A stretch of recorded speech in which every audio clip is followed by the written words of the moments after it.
আলহামদুলিল্লাহ। আসলে অনেক স্বপ্ন নিয়ে এই বাড়িটা ডিজাইন করেছিলাম, নিজেই আমি ডিজাইন করেছি এবং আজ গত আজকে হচ্ছে 25, গত 24 তারিখে মিলাদ মাহফিল দিয়ে আমরা এই ঘরে উঠেছি আলহামদুলিল্লাহ।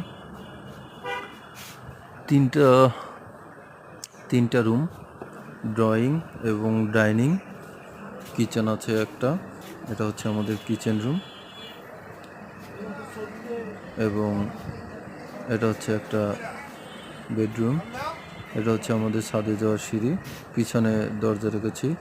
এটা হচ্ছে মাস্টার বেডরুম, এই বেডরুমের সাথে অ্যাটাচ বাথরুম আছে,